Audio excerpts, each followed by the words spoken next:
मेरी आवाज़ आ रही है? हेलो। जी आ रही है सर। ठीक। ध्वनि आगच्छति गुरव।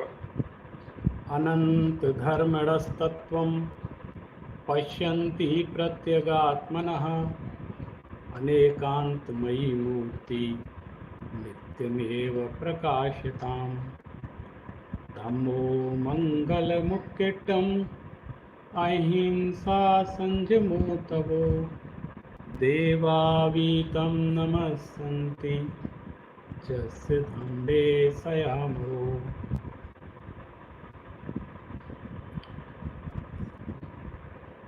सर्वेभ्यो नमो नमः।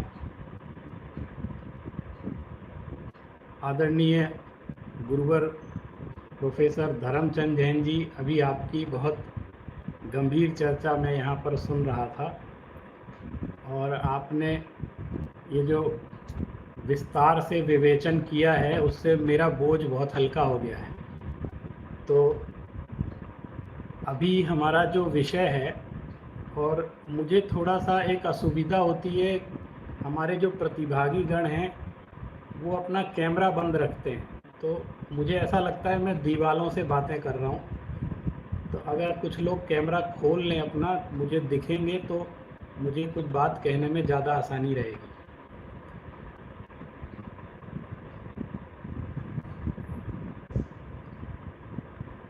आप सभी लोग अभी बहुत सुंदर चर्चा का आनंद ले रहे थे। जैन धर्म तथा दर्शन में तर्क विद्या किस तरह से पल्लवित हुई है। आदरणीय आचार्य जी ने प्रमाण पर बहुत अच्छी, वाद पर बहुत अच्छी चर्चा प्रस्तुत की, और उन्होंने अपनी बात में एक बात जो महत्वपूर्ण कही, वह कि जैन परंपरा में प्रमाण के साथ नए को भी स्वीकार किया गया है। आचार्य उमा स्वामी ने तत्वार सूत्र में प्रमाण नयैरधिगमः ऐसा सूत्र कहकर अधिगम के दो उपाय बतलाए हैं, एक प्रमाण और दूसरा नय। अगर आप जैन आगमों के मूल स्रोतों की तलाश करेंगे, उसमें खोजेंगे, तो प्राचीन आगम परंपरा में आपको प्रमाण से ज़्यादा नय की मीमांसा मिलेगी। प्रमाण की चर्चा है, लेकिन न्याय युग में आकर के अनेक दार्शनिक आचार्यों ने प्रमाण मीमांसा का बहुत विकास किया, बहुत खंडन मंडन हुआ, बहुत चर्चा हुई। लेकिन आज मैं जिस विषय पर आप सभी से बात करना चाहता हूँ, अनेकांत, स्यादवाद और नयवाद, ये तीन बिंदु हैं। सबसे पहले हम क्रम से इसका क्या मूल स्वरूप है, आचार्यों भगवंतों ने आगम शास्त्रों में इसको किस दृष्टि से बतलाया है, मैं एक प्राचीन परंपरा का उदाहरण देते हुए, हो सकता है अभी कई हमारे अध्यापक और विद्यार्थी जो प्रायः प्रसिद्ध सूक्तियां हैं अनेकांत, स्यादवाद, सप्तभंगी को लेकर, उनसे ही परिचित रहते हैं। लेकिन जैन आगम शास्त्रों में इसका और कितना विस्तार से विवेचन आया है, उसका परिज्ञान प्रायः लोगों को नहीं रहता है, ऐसा मैंने देखा है। आप एक बहुत प्राचीन उदाहरण मैं आपको बताता हूँ। सिद्धसेन दिवाकर का प्राकृत भाषा में ग्रंथ है सन्मति तर्क प्रकरण। उसमें एक गाथा आती है, जेण बिना लोगस्तोवि व्यवहारो सव्वहाणानि बहई तस् भुवड़ेकम गुरुणो रमो अड़ेगंद वायस। इसमें आचार्य कहते हैं कि जिसके बिना लोक व्यवहार बिल्कुल भी नहीं निभाया जा सकता, माने शास्त्र की परंपरा अलग बात है, दार्शनिक चर्चा अलग बात है। वो ये कहना चाहते हैं कि लोक व्यवहार भी जिसके बिना निभाना बहुत कठिन है, ऐसे त्रिभुवन में एक गुरु स्वरूप मैं उस अनेकांतवाद को प्रणाम करता हूँ। ऐसा सन्मति तर्क प्रकरण आप लोग कभी पढ़ें, मैं कुछ ग्रंथों के नाम भी बताता चलूँगा और मैं क्षमा याचना चाहूँगा, मैं 7 बजे तक ही आप सबसे बातचीत कर पाऊँगा क्योंकि उसके बाद मेरी एक अगली मीटिंग है। लेकिन इस थोड़े से समय में मैं ये चाहता हूँ कि कुछ बिंदु हम स्पष्ट कर लें। मैंने अक्सर विद्वानों के मुख से, वक्ताओं के मुख से ये सुना है, चाहे अनेकांतवाद के बारे में, स्यादवाद के बारे में और सप्तभंग के बारे में, तो मुझे लगता है कि कहीं कभी कभी कुछ मिसअंडरस्टैंडिंग भी हो जाती है और उसके कारण भी चीज़ें स्पष्ट नहीं हो पाती। तो इसको मैंने जिस दृष्टि से समझा है, मैं आपको वो दृष्टि बताना चाहता हूँ। जैन दर्शन में अनेकांतवाद वस्तु के स्वरूप दर्शन के कारण उपस्थित हुआ। ऐसा माना गया कि तीर्थंकर भगवंत अतीन्द्रिय ज्ञानी थे, उन्होंने कैवल्य ज्ञान की उपलब्धि की, तो उनको अपने सर्वज्ञता में, कैवल्य ज्ञान में वस्तु का सच्चा स्वरूप समझ में आया कि वस्तु कैसी है। और उन्होंने वस्तु में ये देखा कि वस्तु तो अनंत धर्मात्मकम है, उसमें अनंत धर्म विद्यमान है और हम सिर्फ उसके एक धर्म की चर्चा करते हैं या एक ही दृष्टिकोण से उसको देखने की कोशिश करते हैं, या यूं कहें कि हमारी दृष्टि ही एकांगी होती है और हम अपनी एकांगी दृष्टि से वस्तु को देखते हैं। तो हम वस्तु के एक पक्ष को तो देख लेते हैं, उसके एक पक्ष का दर्शन तो हो जाता है, लेकिन उसका जो अपर पक्ष है वो हमारी दृष्टि से ओझल हो जाता है। उसका कारण ये है कि हमारा ज्ञान इंद्रिय जन्य ज्ञान है और अतीन्द्रिय ज्ञान में ही वस्तु की अनंत धर्मात्मकता का दर्शन होता है। इंद्रिय जन्य ज्ञान में अनंत धर्मात्मकम वस्तु दिखाई नहीं दे सकती और वो प्रमाण का विषय है। दिखाई नहीं दे सकती, अनुभव में नहीं आ सकती, क्योंकि इंद्रिय ज्ञान की अपनी एक सीमा होती है। प्रत्येक इंद्रिय के विषय भी निश्चित होते हैं, उसकी एक लिमिट होती है और इस कारण हम वस्तु के संपूर्ण स्वरूप का दर्शन करने में असमर्थ रहते हैं। लेकिन चूंकि हम स्वयं वस्तु के अनंत स्वरूप को देख नहीं पा रहे हैं प्रत्यक्ष, तो हम एक काम कर सकते हैं कि हम वस्तु के एक स्वरूप को, जिसको हम देख पा रहे हैं, उसको तो देखें, लेकिन उसके अंदर जो अनंत संभावनाएं विद्यमान हैं, अनंत धर्मात्मकता अन्य विद्यमान है, उसकी संभावना से तो इनकार ना करें। ये तो माने कि इसके अलावा भी कुछ हो सकता है। एक पक्ष है तो दूसरा पक्ष भी हो सकता है। अब आप ये देखिए, मैंने शुरू में आपसे कहा कि आचार्य ने कहा जेड़ बिना लोगस्य व्यवहारो भी सभाना, लोक का व्यवहार भी जिससे नहीं चल सकता। बड़ा सुंदर उदाहरण है और आप लोगों ने सुना होगा, ये प्रायः अनेकांतवाद के बारे में एक उदाहरण भी प्रसिद्ध आता है कि एक ही वस्तु में अनंत धर्मात्मकता और परस्पर विरोधी धर्म, उसकी स्वीकृति, ये बड़े बड़े दार्शनिकों को सहन नहीं हुआ। बोले ये संभव कैसे है? यदि वस्तु नित्य है तो अनित्य नहीं हो सकती, अनित्य है तो नित्य नहीं हो सकती। बात भी बहुत जेन्युइन लगती है। भाई अंधकार है तो प्रकाश नहीं होगा, प्रकाश है तो अंधकार नहीं होगा। आप कह रहे हो प्रकाश भी है, अंधकार भी है, नित्य भी है, अनित्य भी है, तो एक बार में तो ये बात समझ में आती नहीं। जब इस तरह का कथन होता है तो तरह तरह के मन में प्रश्न उठते हैं कि इनके तो सिद्धांत का कोई ठिकाना ही नहीं है, कभी ये कह देते हैं, कभी वो कह देते हैं, और ये भी सही है, वो भी सही है, ऐसी भी बातें करने लगते हैं। तो ऐसा कैसे हो सकता है? सब चीज़ें सही कैसे हो सकती? तो ये सारी बातें अनेकांतवाद को, स्यादवाद को लेकर के प्रायः दार्शनिकों के बीच में चलती रहती हैं।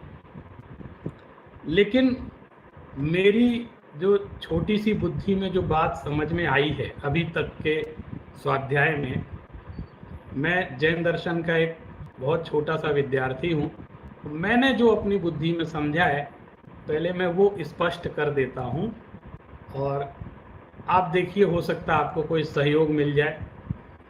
मैंने ये देखा, एक उदाहरण आपको बताता हूँ मूल आगम का। ये सम्मयी सुत्तम ग्रंथ में ये उदाहरण आया है।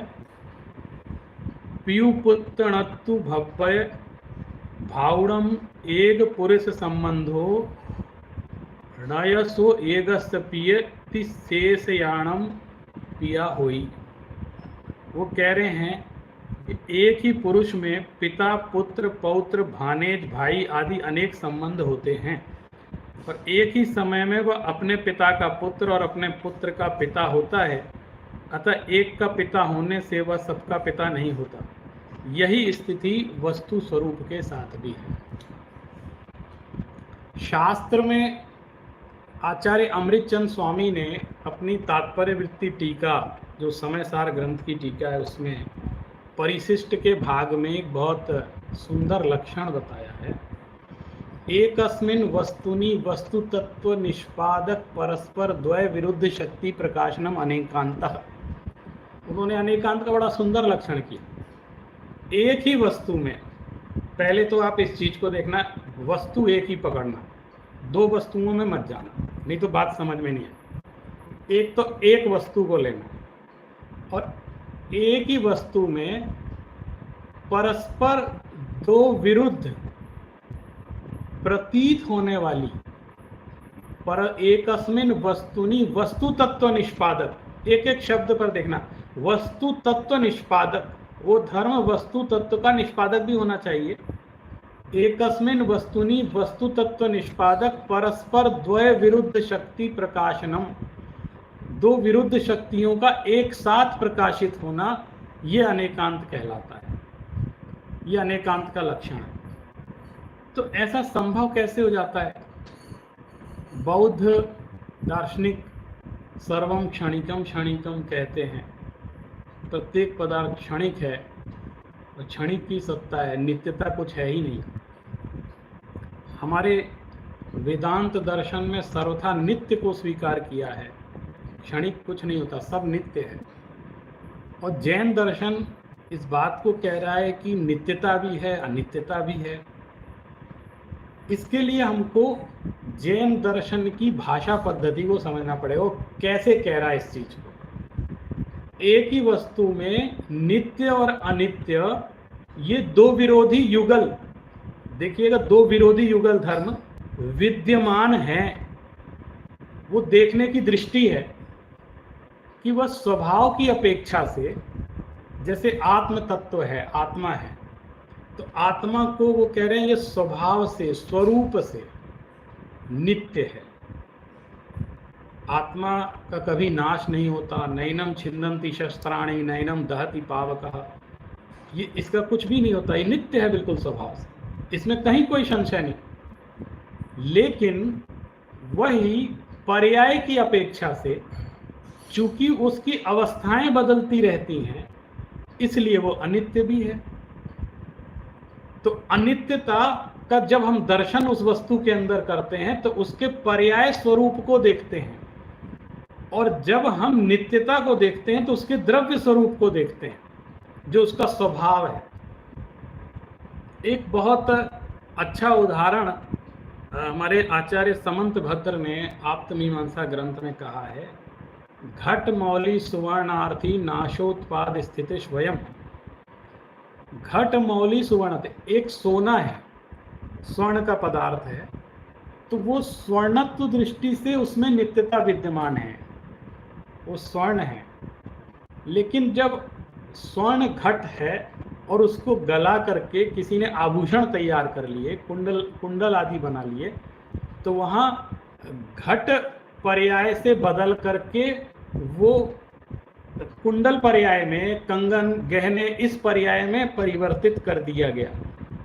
तो स्वर्णत्व का नाश नहीं हुआ, लेकिन उसकी अवस्था का परिवर्तन हो गया। तो जो उसकी अवस्था परिवर्तित हो रही है, वो दृष्टि भी वस्तु के साथ रहती है, वो किसी अन्य के साथ नहीं है।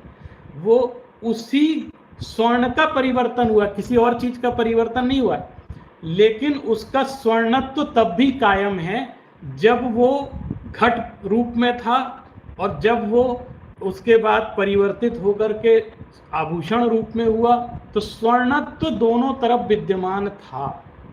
उस स्वर्णत्व का नाश, मैंने स्वर्ण पदार्थ स्वभाव से स्वर्णत्व नष्ट होकर के रजकत्व नहीं हुआ, वो चांदी नहीं हो गया, वो स्वर्ण ही रहा। तो इस दृष्टि से स्वरूपतः वस्तु नित्य है, लेकिन उसकी एक दृष्टि ये भी है कि परिवर्तनशील भी है। क्या करें? भगवान महावीर ने वस्तु तत्व का जो दर्शन किया, उनको परस्पर विरोधी धर्म उसके अंदर दिखलाई दिए। उनके ज्ञान में वो आया, और जैसा आया उन्होंने कहा इसका प्रतिपादन कैसे करेंगे हम? तो उसके लिए अनेकांत और स्यादवाद का आविष्कार हुआ कि हम उस परम सत्ता को, परम सत्य को शब्दों में कैसे व्याख्यायित कर सकते हैं? क्या उसका कोई तरीका हमारे पास विद्यमान है? तो तब अनेकांत स्यादवाद और नयवाद का आविष्कार किया गया कि हम भाषा के माध्यम से वस्तु की उस अनंत धर्मात्मकता को अभिव्यक्ति दे सकें, उसको समझा सकें। इसलिए अनेकांतवाद को इस दृष्टि से देखा गया। आपको कुछ व्यवहारिक उदाहरण भी अगर समझने हो तो यहाँ पर ये बात शास्त्र में आई है। पहले मैं भी सोचता था कि लोगों ने समझाने के लिए उदाहरण दे रखे हैं, लेकिन बाद में देखा तो आगम में भी ये उदाहरण उनको प्राप्त हो गए। कभी कभी बात समझाने के लिए लोग तरह तरह के उदाहरण दे देते हैं, लेकिन फिर देखा है तो मूल में भी उदाहरण दिया गया। एक पिता है, तो उस पिता के अंदर बहुत सारे धर्म विद्यमान हैं। वो पुत्र भी है,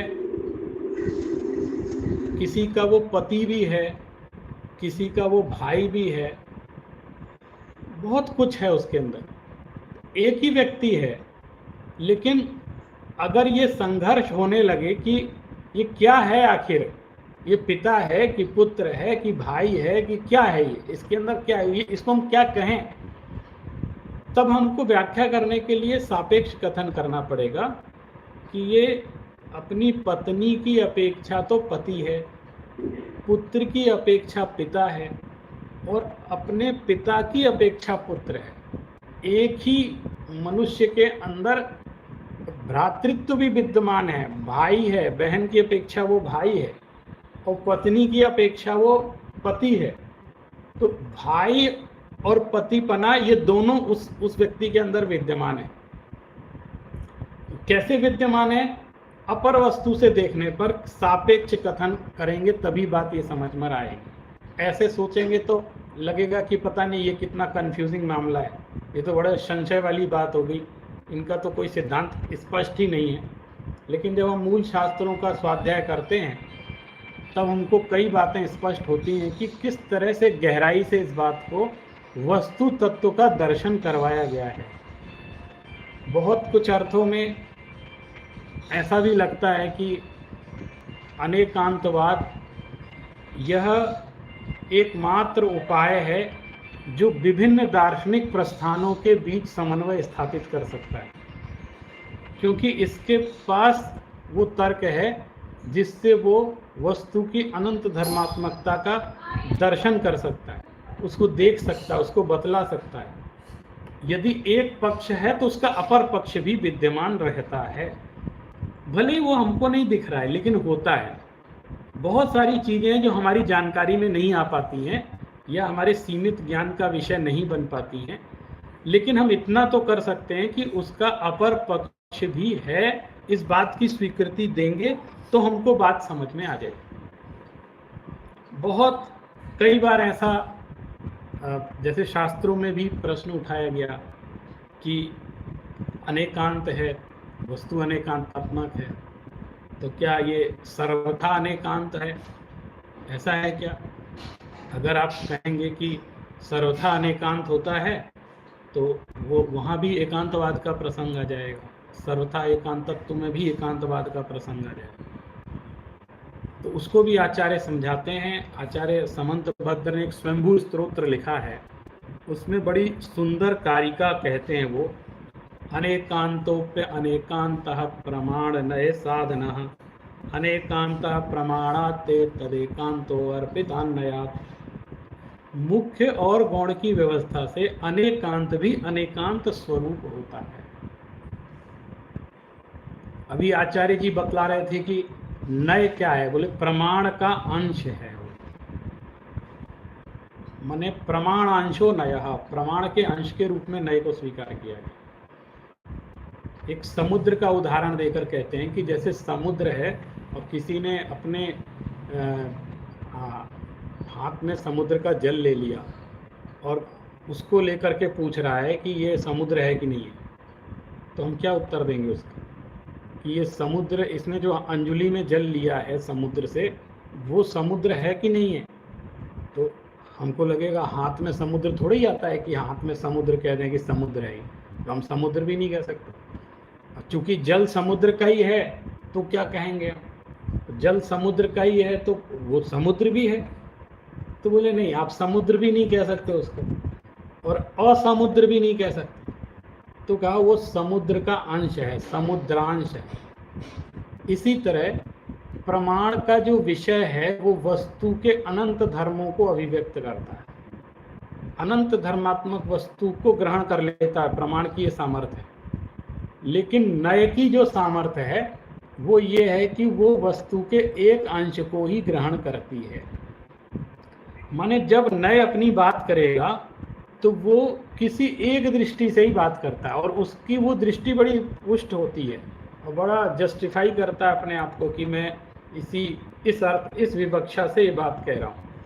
जो मैंने आपको पहले उदाहरण बताया उसी से देखिए, एक व्यक्ति जो पिता भी है, पुत्र भी है, भाई भी है, पति भी है, सब कुछ है उसके अंदर, तो उसकी जो अलग अलग स्टेज हैं, जो संबंध हैं जिन जिन की अपेक्षा से, बहन जब बोलेगी तो वो कहेगी ये भाई ही है, वो भाई भी है नहीं बोलेगी, वो कहेगी भाई, मेरी अपेक्षा से तो भाई ही है, वो अपना पक्ष देख रही है।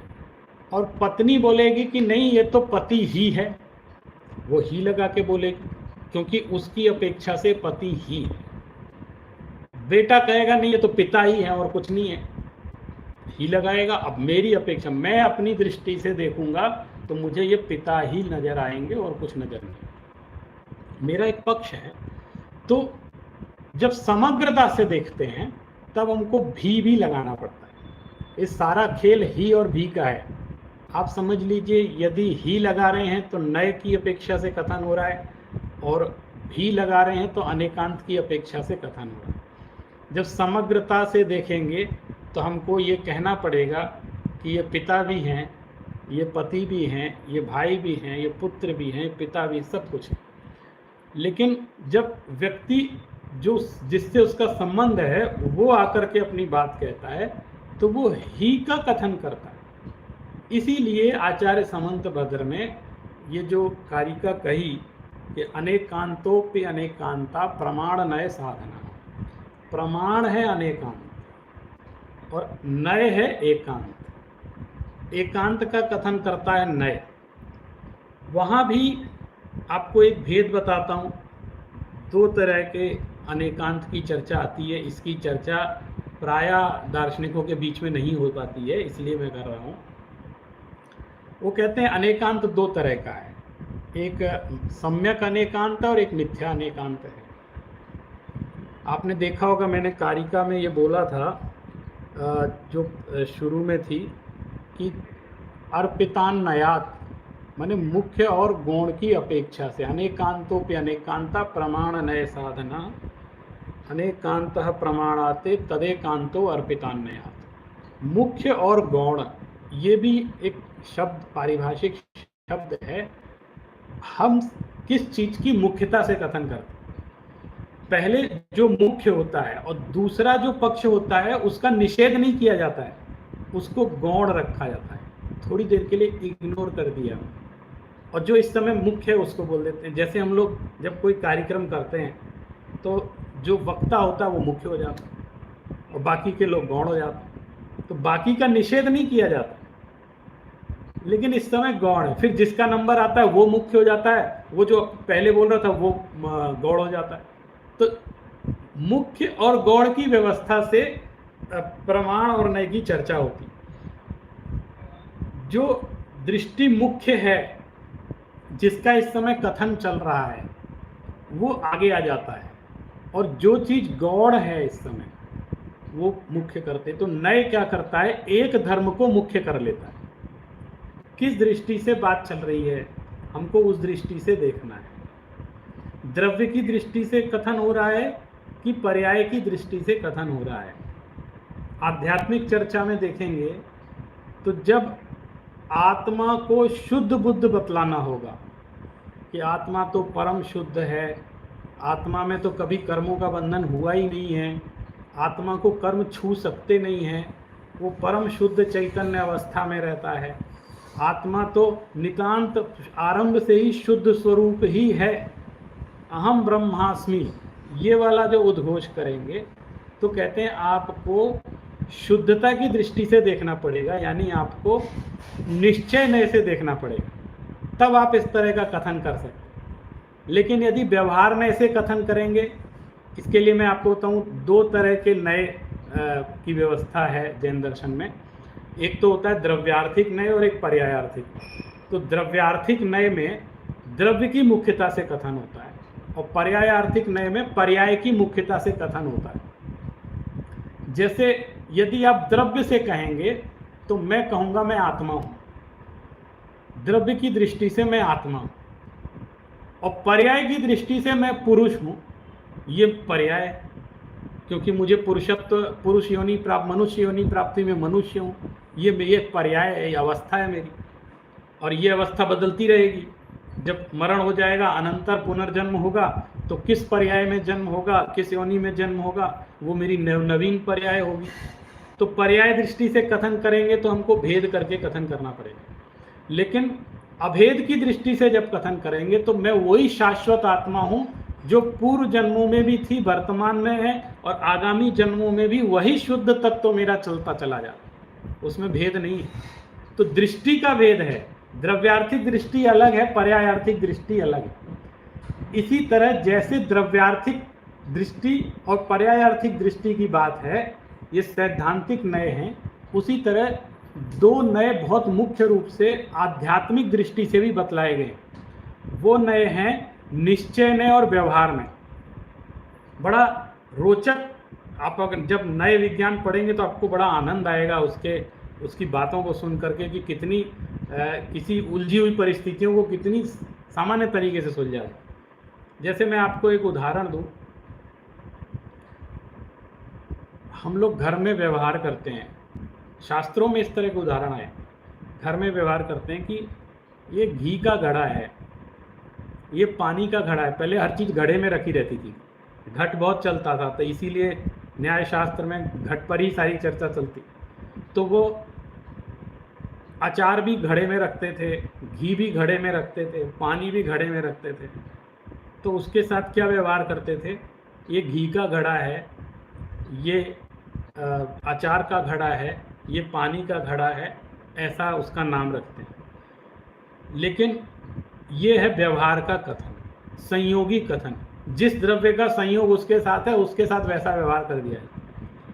लेकिन यदि निश्चय की दृष्टि से देखेंगे, वास्तविक दृष्टि से देखेंगे, तो वो मिट्टी का घड़ा है, न वो घड़ा अचार का घड़ा है, न वो घी का घड़ा है, न वो पानी का घड़ा है। पानी से कभी घड़ा नहीं बनता है और अचार से कभी घड़ा नहीं बनता है। तो क्यों कहते हैं? कहते हैं व्यवहार का कथन है, व्यवहार में ऐसा ही बोला जाता है और ऐसा ही माना जाता है। अगर आप इस तरह की लड़ाई करेंगे कि नहीं नहीं ये तो मिट्टी का ही होता है, आपके कि नहीं भैया, व्यवहार में ऐसा ही कथन होता है। तो व्यवहार की सत्ता को भी हमको स्वीकार करके चलना पड़ेगा और उसके संयोगी कथन को भी मानना पड़ेगा। उपचार से कथन करते हैं लेकिन उसकी सत्ता भी विद्यमान है। मैं शुद्ध हूँ, बुद्ध हूँ, मैं ज्ञान स्वभावी हूँ, मेरे अंदर चेतना विद्यमान है, ये निश्चय का कथन है। निश्चय नय की दृष्टि से ये आत्मा परम शुद्ध, निश्चय नय के भी बहुत सारे भेद हैं, कभी अवसर मिलेगा तो मैं अकेले नय के भेदों पर चर्चा करना चाहूँगा। निश्चय, शुद्ध निश्चय नय, परम शुद्ध निश्चय नय। परम शुद्ध निश्चय नय की ये आत्मा समझ लीजिए परम शुद्ध है, कभी इसको कर्म कलंक छू भी नहीं पाए। और फिर व्यवहार की दृष्टि से तो कहते हैं ये संसारी है, कर्मों से युक्त है, इस संसार में फंसा हुआ है ये आत्मा। भाई जब तक कर्मों से मुक्त नहीं होगा तब तक इसको मोक्ष की प्राप्ति नहीं होगी, ये तो अशुद्ध है। माने व्यवहार से कह देते हैं अशुद्ध है और निश्चय से कह देते हैं शुद्ध है। माने ये आत्मा शुद्ध भी है अशुद्ध भी है। शुद्ध अशुद्ध दोनों कैसे हो सकता है, यह सबकी समस्या खड़ी हो जाती है। लेकिन वो कहते हैं नहीं, ये चीज़ देखो ना, आप वस्तु के अंदर मैं दिखा रहा हूँ ना, अपेक्षा वेद से बतला रहा हूँ उस चीज़ को। कैसे कि ये जो शुद्ध तत्व आत्मा है, चैतन्य है, और चेतना और अचेतन, कर्म अचेतन है, पुद्गल स्वरूप है, इन दोनों में अत्यंता भाव है। ये कभी एक नहीं हो सकते, ये छू नहीं सकते। इसलिए आत्मा कभी मलिन हो ही नहीं सकती है, स्वरूपतः आत्मा ऐसा शुद्ध रहती है। फिर उसको अशुद्ध क्यों कहते हैं? शुद्ध इसलिए कहते हैं कि ये इसमें जो कर्म आकर के चिपक हैं, इसने कर्मों का बंधन कर लिया है, तो व्यवहार से संसार में है और कर्मों से चिपका हुआ है, पर्याय की दृष्टि से ये अशुद्ध है। और इसको शुद्धता की, अपने स्वरूप में स्थित होने का प्रयास करना है, इसको अपनी आत्मानुभूति प्राप्त करने का प्रयास करना है। और जिस दिन ये अपने शुद्ध की अनुभूति कर लेगा तो व्यवहार तिरोहित हो जाएगा, सारे कर्म हट जाएंगे और ये सिद्धावस्था में विराजमान हो जाएगा और परम शुद्ध को प्राप्त हो जाएगा। प्राप्त हो जाएगा माने जो परम शुद्ध उसके अंदर है वो प्रकट हो जाएगा, कहीं और बाहर से शुद्धता नहीं आनी है, वह आत्मा परम शुद्ध है।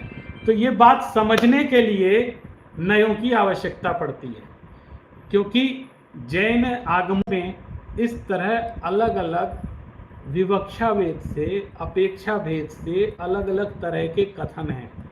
किस दृष्टि से बात चल रही है यह समझना पड़ेगा, इसके लिए नयों के ज्ञान की बहुत आवश्यकता है।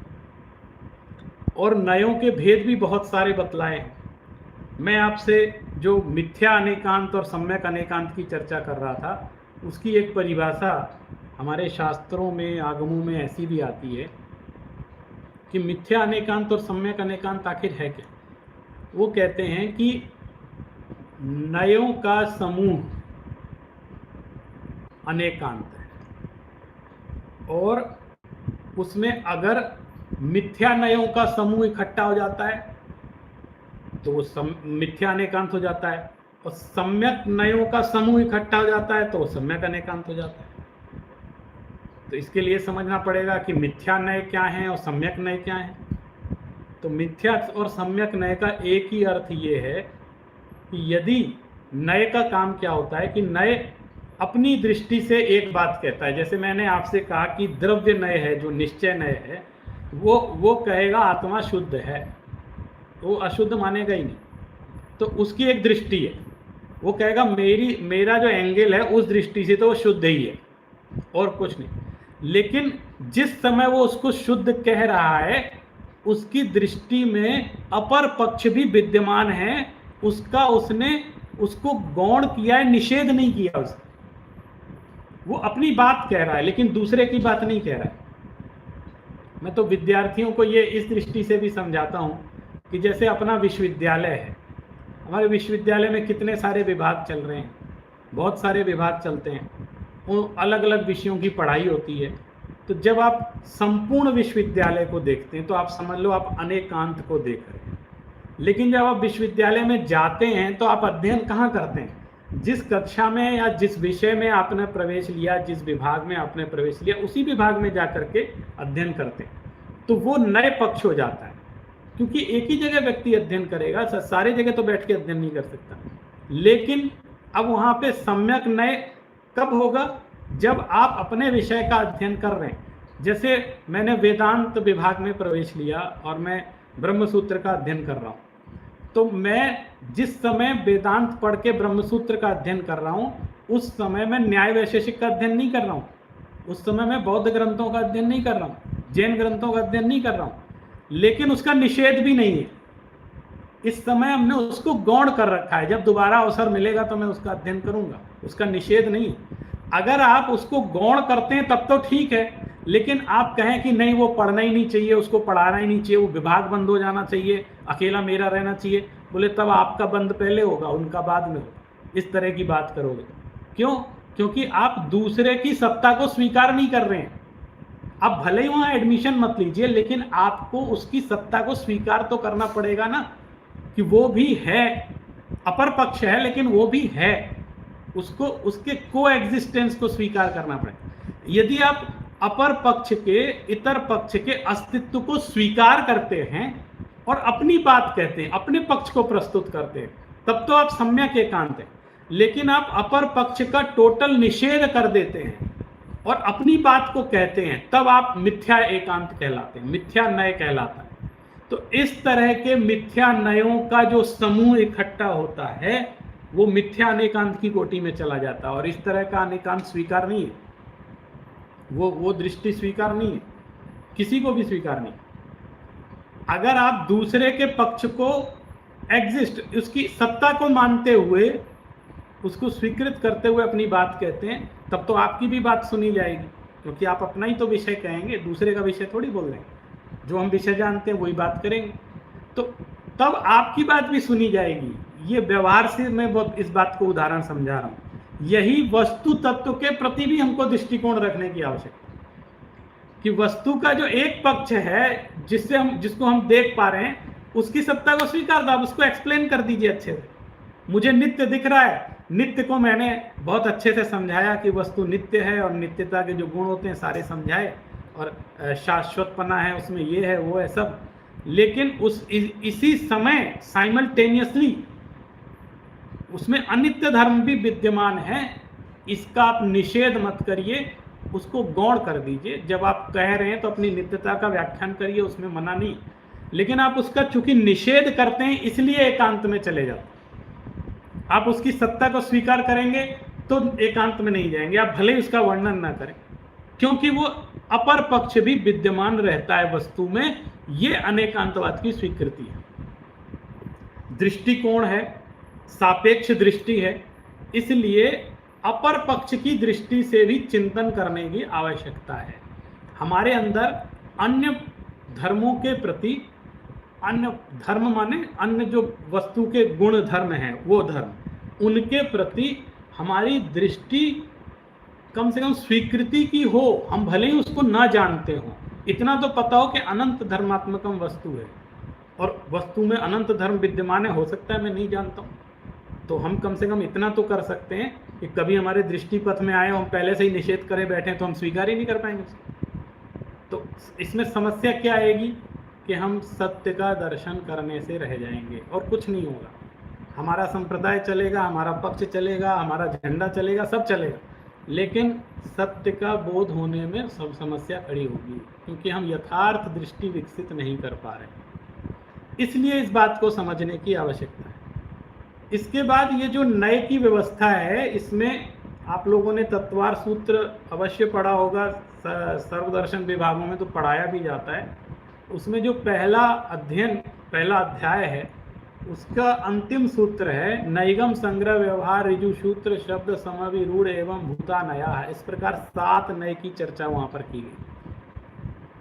तो जो मैंने आपको द्रव्यार्थिक नए और पर्यार्थिक नए 2 नए बोले, ये उसके ही भेद करके आ जाते हैं। नैगम संग्रह व्यवहार ये द्रव्यार्थिक नए के भेद हैं, और ऋजु सूत्र शब्द समविरूढ़ और एवं भूत ये पर्यायार्थिक नए, जो पर्याय की दृष्टि को मुख्य रख के कथन करते हैं। मेरा एक निवेदन, हमारे सारे अध्यापक लोग भी यहाँ विद्यमान हैं, कई शोध छात्र भी होंगे और अन्य विद्यार्थी भी होंगे।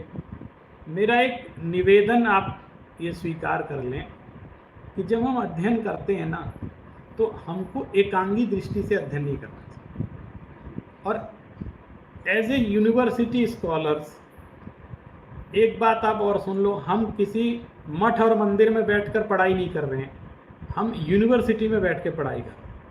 तो यूनिवर्सिटी का अर्थ होता है, विश्वविद्यालय का अर्थ होता है कि हम समग्रता से देखना सीखें।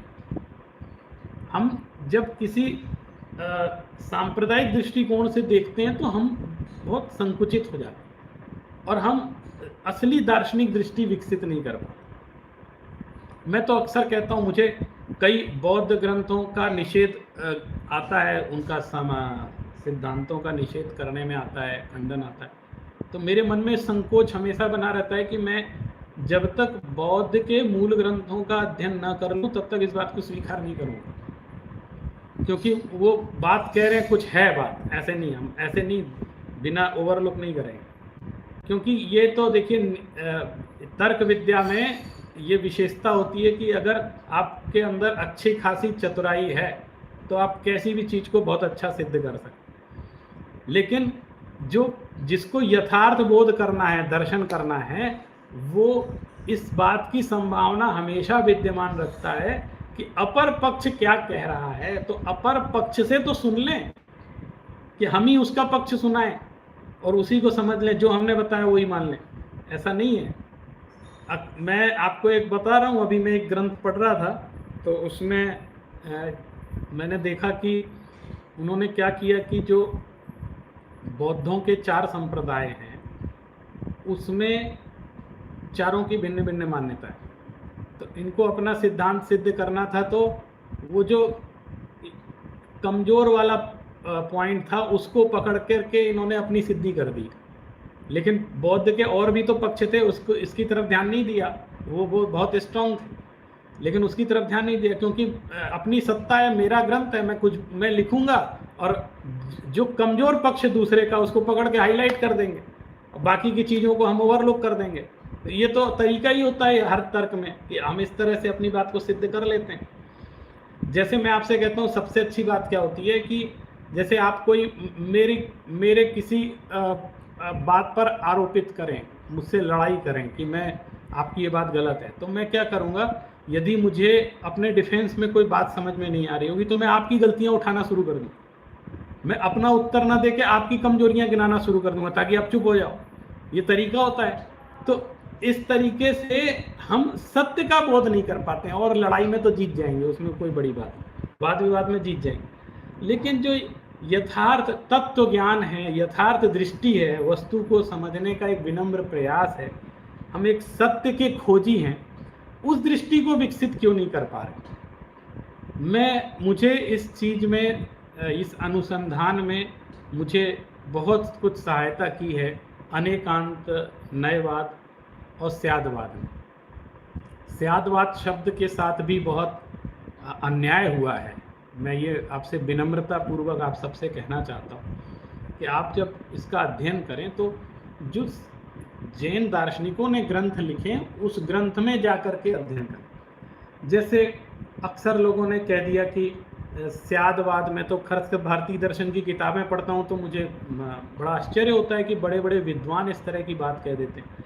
जैसे वो स्यादवाद में कह देंगे ये शायदवाद है, क्योंकि स्याद शब्द का अर्थ शायद लगाते हैं, तो कहते हैं स्याद शब्द का अर्थ डिक्शनरी में तो शायद ही लिखा हुआ है, हम तो वही अर्थ लगाएंगे अनुवाद करके। लिखा होगा लेकिन हम तो वो अर्थ नहीं करते हैं ना, जो हमारी भी तो डिक्शनरी है। स्याद शब्द निपात है और उसका जो हमने अर्थ किया, उस अर्थ को लो ना जो हमने किया है, जिस अर्थ से कहा है। हमने स्याद शब्द का अर्थ कथनचित किया है, कथनचितवादा इति स्यादवादा। और स्यादवाद शब्द क्या है, अनेकांत की कथन शैली का नाम स्यादवाद है। जो वस्तु अनंत धर्मात्मक है, अनेकांत स्वरूप है, और उसकी जो कथन शैली है वो है स्यादवाद। क्योंकि स्याद शब्द कथनचित यानी किसी अपेक्षा से कथन करना, वाद शब्द का अर्थ है कथन करना, किसी अपेक्षा से कथन करना। तो स्यादवाद तो बहु आयामी दृष्टिकोण को रखना चाह रहा है। आपको बताऊं, मैं आप अगर कभी देखें, मैंने पुस्तकें भी कुछ यहाँ आपको बताने के लिए इकट्ठी की हैं। एक नए दर्पण किताब है जिनेंद्र वर्णी जी की, ये नए दर्पण किताब है, और मैंने नयवाद पर भी शोध कार्य किया है। तो ये दार्शनिक समन्वय की दृष्टि जैन नयवाद, सभी दर्शनों को उनके बीच में क्या समन्वय का मार्ग हो सकता है, कौन सी ऐसी दृष्टि है जो इसमें एक रूपता दिखला सकती है, उसकी कोशिश इसके अंदर की। तो आप देखिए, जब वाद शब्द कह रहे हैं तो कथन करेंगे, और स्यात् शब्द है माने कथनचित, किसी अपेक्षा से कथन करेंगे। तो अनेकांत वाच्य है और स्यादवाद वाचक है। अनेकांत सिर्फ वस्तु का स्वरूप है, वो कुछ कहता नहीं है, उसको कहने के लिए स्यादवाद चाहिए। अनेकांत को जब एक्सप्लेन करना पड़ेगा, हमको अनेकांत को जब व्यवहार में बताना पड़ेगा, तो हमको स्यादवाद एक भाषा विज्ञान है। आप उसको सिर्फ सिद्धांत मत समझ लिए, ये फिलॉसफी ऑफ द लैंग्वेज है, Jain philosophy of the language. आप भाषा का दर्शन है ये। तो वो किसी सत्य को कैसे कहा जा सकता है।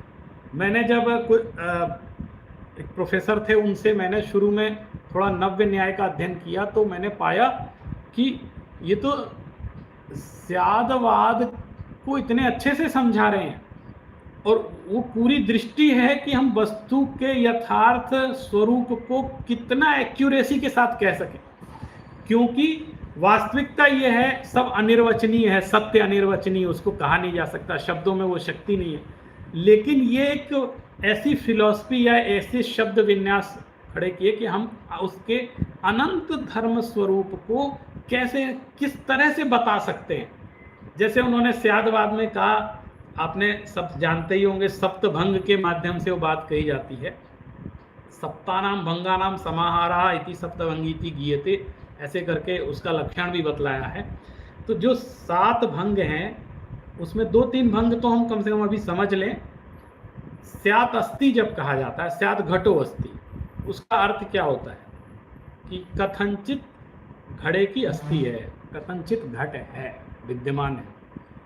और स्यात् नास्ति, कथनचित घड़ा नहीं है।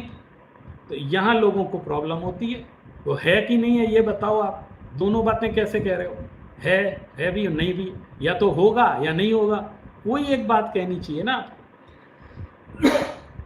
तो आपको क्या लगता है कि इतने बड़े बड़े आचार्य जो स्यादवाद का कथन कर रहे हैं या अनेकांत को समझा रहे हैं, वो कोई मूर्ख हैं क्या कि वो इतनी सी बात नहीं समझ पा रहे कि है और नहीं है दोनों एक साथ बच्चों जैसी बातें कर लेंगे?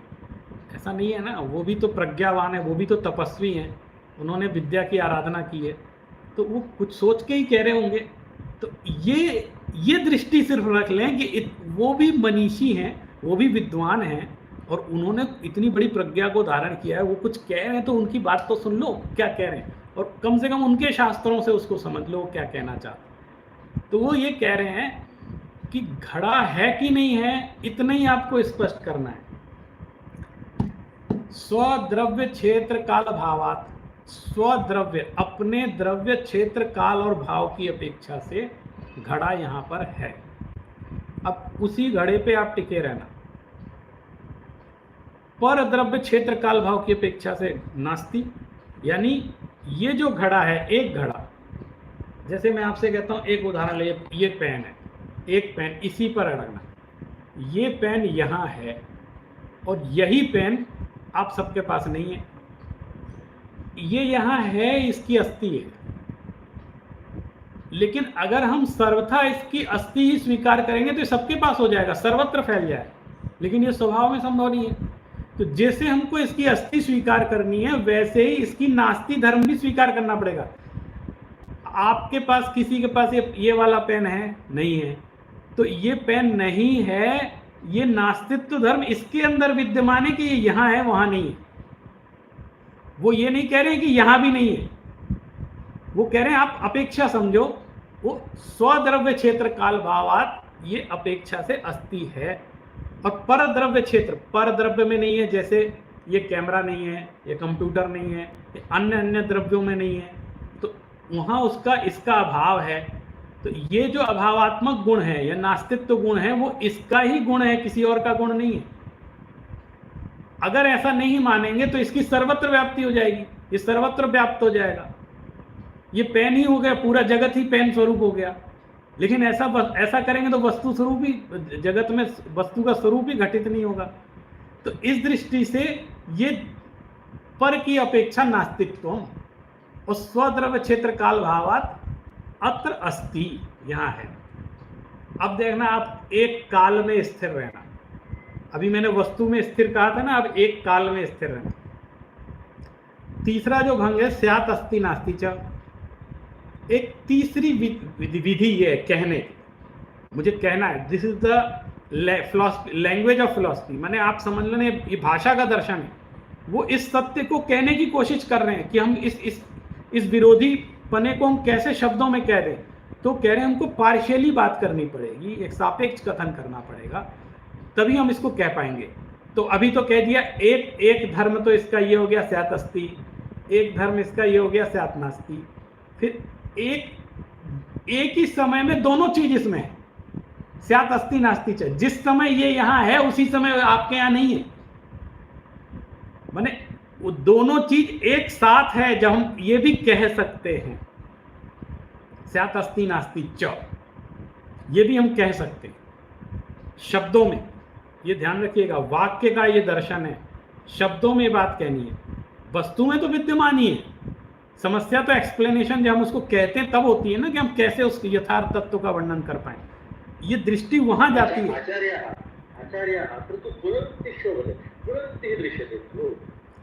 पुनरुक्ति कथम अस्ति अत्र पश्यतु तावत्, पश्यतु तावत्।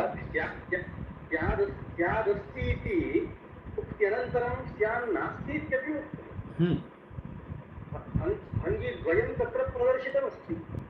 स्यादस्ति स्यान्नास्ति इति द्वाभ्यां भङ्गिभ्यां धर्मद्वयं तु सङ्गृहीतमेव, सङ्गृहीतं, सङ्गृहीतस्य आम् आम् आम्, कथं उच्यते?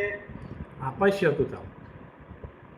स्यात् अस्ति इति एक भङ्गः अस्ति, तत्र नास्तित्व कथनं नास्ति। द्वितीयं भङ्गम् अस्ति स्यात् नास्ति, तत्र अस्तित्वं न दृश्यते।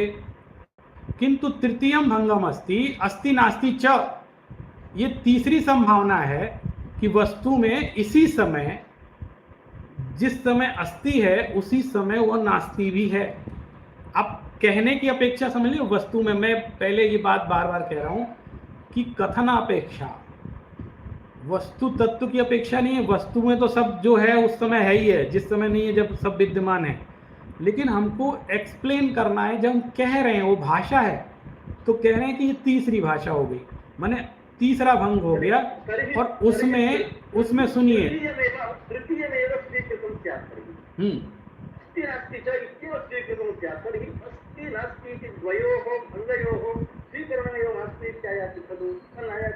हाँ, पश्यतु तत्र चतुर्थ भंगम अस्ति स्यात् अवक्तव्यम, जानाति वन स्यात् अवक्तव्यम।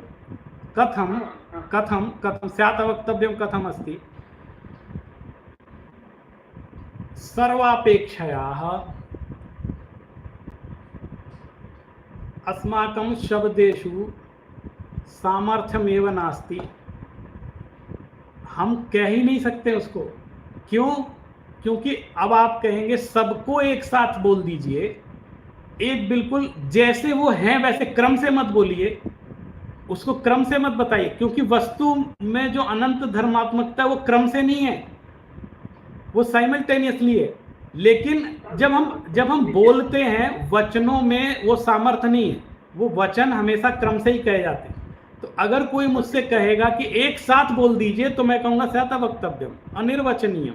हम एक दिस इज, ये भी एक टाइप है कि हम इसको अवक्तव्य कहते हैं, कि हम, अगर आप अनंत धर्मात्मकता को एक साथ एक ही समय में कहने के लिए कहेंगे। जैसे मैं एक छोटे से बात से कहता हूँ, मैंने कुछ लोगों को एक मीटिंग में बुलाया, फिर मैंने कहा कि आप सभी लोग बराबर के पोजीशन पर हैं, सभी बराबर विद्वान हैं, तो आइए चलिए मैं एक एक का वक्तव्य कराता हूँ। तो उन्हें एक को बुलाया तो अगला नाराज हो गया, आपने इसको पहले क्यों बुलाया? ये ज़्यादा बड़ा नहीं, अच्छा ठीक है आप आ जाइए, उनको बुलाया तो वो बोल रहा है कि हम मुझको क्यों नहीं बुलाया। तो मैं ये कहूँगा भाई देखिए, ये सभा की मर्यादा आप सब समझते हैं, किसी न किसी को तो क्रम से ही आना पड़ेगा, ये उसकी मर्यादा है। यद्यपि आप सभी बराबर हैं, सभी बराबर की पोजीशन पे हैं, सभी बराबर ज्ञानी हैं, सबका बराबर सम्मान है, हमने सबका स्वागत कर दिया है, लेकिन यदि इस बात का ही संघर्ष हो जाए कि कौन में, तो फिर ये कहेंगे हम एक साथ सबको बुला नहीं सकते, एक साथ कथन नहीं हो सकता, क्योंकि वो सामर्थ्य हमारे अंदर नहीं है एक साथ बोलने की।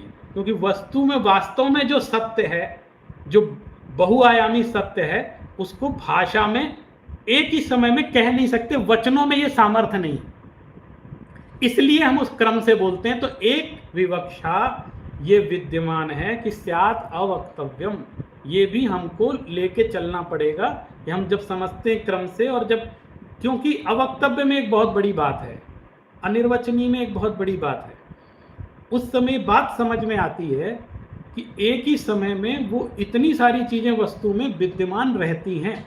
अगर हम क्रम की कहते तो ये अब संशय खड़ा हो जाता है कि क्रम से हैं कि साइमल्टेनियस कैसे हैं। लेकिन एक बात है, यथार्थ तत्व का, वस्तु का जो वास्तविक स्वरूप है, एक विवक्षा ये भी है कि हम उसको सम्मिलित रूप से जैसी वो है वैसी हम कह नहीं सकते, वचनों में वो सामर्थ्य नहीं। तो एक नए की दृष्टि, जैसे सप्तभंगी नए भी बोलते हैं, उसका नए ऐसा भी नाम है। जैसे मैंने आपसे कहा, आप अभी समय तो थोड़ा हो गया है, चूँकि मेरी एक और क्लास है इसी समय, ऑनलाइन ही एक लेक्चर चल रहा है, सीरीज़ पूरी 10 दिन की, क्योंकि इस समय हमारे 10 लक्षण पर्व चल रहे हैं, और 10 लक्षण पर्व पर 10 दिन की एक क्लास मेरी चल रही है, और अभी हम लोगों का व्रत उपवास भी चल रहा है, इसलिए ज़्यादा हम उनका समय का अतिक्रमण हो जाएगा। लेकिन ये टॉपिक बहुत इंटरेस्टिंग है, और मेरा ये निवेदन, आगे भी कभी अवसर मिलेगा तो कहेंगे कि इतना ही रखिए आप। मैं ये नहीं कहता आप अनेकांतवाद को मान लीजिए, आप स्यादवाद को मान लीजिए, बिल्कुल मत मानिए, लेकिन ये कुछ चीज़ है ऐसा मान लीजिए, है ना, और इतनी हल्की नहीं है ये भी मान लीजिए। मैंने, आप जब उसके मूल शास्त्रों का अध्ययन करेंगे तो आपको ये बात समझ में आएगी कि इतना हल्का नहीं है जितना हल्का अन्य आचार्यों ने लिया है, इतना हल्का नहीं है उसको।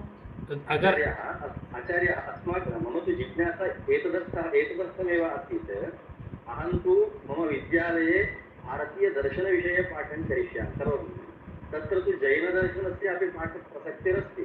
तत्र मम अयमेव क्लेशः समागच्छति, यदा विद्यार्थिनः पृच्छन्ति। हाँ, जानामि स्यादस्ति नास्ति च यदि उच्यते तर्हि पुनः स्यादस्ति स्यान्नास्ति इति वचनस्य का तत्र अपेक्षा अस्ति। यदि अवक्तव्यः इति उच्यते चेत् तर्हि स्यान्नास्ति स्यादस्ति इति कथं वक्तुं शक्यते इत्यादीनां प्रश्नानां तु आगमनं तु भवत्येव। अद्य मम विचारः अयमस्ति कि अस्मिन् विषये बहुकालापेक्षितः, बहुत लघु समय अहम सर्वं वक्तुं न शक्नोमि, बहुकालापेक्षिता। यदि संक्षेपेण अहं वदामि तर्हि बहु संशया भविष्यति। अतः मम अपि च पूर्वस्मिन् विचारे अपि काचन जिज्ञासा आसीत्। तत्र अनेकान्तः भवति इति किञ्चित् भवद्भिः प्रतिपादितं मुख्यगौणरूपेण इति। एवं स्वीकार्य पुनः अनवस्थादोषः कथं परिहार्यते इति तत्र जिज्ञासा काचिदस्ति। इदानीम् अवकाशः नास्ति, कालस्य अवकाशः न, बहु समयापेक्षता, बहु समयापेक्षिता, तो क्षम्यताम्। निरूपणं तु बहु सुन्दरमासीत्, धन्यवादाः। धन्यवाद।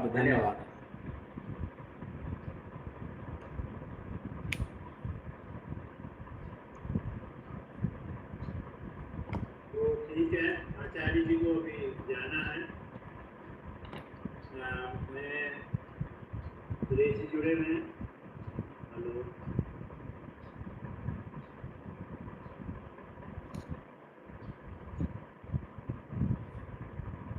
शायद नहीं है, कोई बात नहीं है। तो जैसा कि आप लोगों ने आज जाना, जैन दर्शन अपने आप में एक महत्वपूर्ण सिद्धांत अनेकांतवाद स्यादवाद को प्रस्तुत करता है। स्यादवाद के अर्थ को समझने में कतिपय भूल हो सकती है,